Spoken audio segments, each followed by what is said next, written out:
Берово е еден град што е оставен сам на себе уште од 91 до сега, еден од најиселените градови, што е буквално без млади луѓе, и тука е оставено Берово да екзистира нешто малку од земјоделието што не е како што беше порано, и од нешто малку од туризмот и од дрвната индустрија. И сега што се однесува на пример од дрвната индустрија, ние планираме, освен паралелно со сечата што мора да биде планска, планираме масовно пошумување затоа што не смееме ние да ги изгубиме белите дробови на истокот фактички, и од друга страна планираме да ги заштитиме беровските земјоделци со државни откупни центри, да не бидат предмет на уцена и грабеж на приватните откупни центри, значи ќе имаат гарантирана цена на производите и гарантиран откуп. Граѓаните на 15 јули треба да гласаат за Левица затоа што ја мислам дека ако рачунаме од самостојувањето до сега е веќе јасно дека другите партии не нудат алтернатива. Значи Левица е единствената партија што е антисистемска партија. Значи не е тоа фактички Левица е спротивставена на сите. Од друга страна Левица е единствена партија што органски има израснато од оздола, од млади дечки, активисти, луѓе кои што и претходно си имаат калено со штрајкови, со протести, значи не се деца на функционери или како што рековме фактички тоа се децата на транзицијата кои што сега доаѓаат по своето. Значи вака Левица како единствена надледничка партија апсолутно нема против Албанец да биде премиер или турчин или ром или било кој.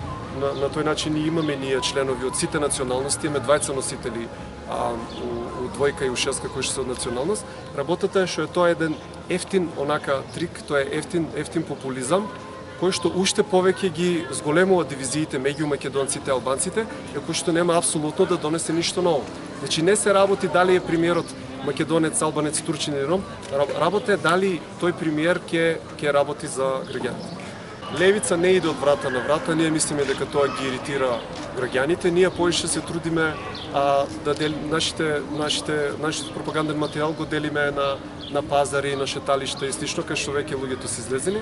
А што се однесува до состаноците, апсолутно се придржуваме кон сите мерки. Ако држиме состаноци, се држат у намален број, со држање растојание, со носење заштитна опрема или по потреба виртуелно. Левица у својата програма има многу планира економијата да ја придвижи онака многу поагресивно налево. Што значи тоа? Тоа значи апсолутно сопирање на досегашната приватизација, ревидирање на приватизацијата, значи национализација на клучните ресурси, како што се планини значи на водните ресурси, на рудните богатства, враќање на производните капацитети под државна капа. Исто реиндустриализација, затоа што едно време Македонија беше индустриализирана, ама не од приватниот капитал, него со државен капитал. Да беше една изборна единица, ние уште 2016 ќе имавме еден пратеник, затоа што тогаш имавме на 12.000 гласа и тоа беше доволно за еден, но заради тонтовиот модел малите партии се страшно оштетени, значи тоа е една лаовска битка која што ние биеме со големите партии.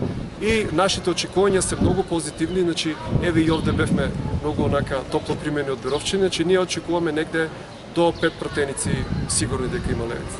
Иако овие избори се одржуваат во корона криза, во ситуација кога на сите здравјето ни е загрозено, сепак затоа што ситуацијата кај нас политички е толку тешка, едноставно мора да се излезе и да се гласа, затоа ние масовно ќе повикуваме граѓаните на Македонија да излезат и да гласаат, затоа што за прв пат имаат опција за која да гласаат, за прв пат нивниот глас ќе вреди нешто. Граѓаните од 91 до сега само гласаат против, значи ќе имаше една опција, ќе ги разочара, да гласаат за другата. Ова прв пат ќе може да гласаат афирмативно, значи прв пат после долги години, децени ќе може да гласаат за.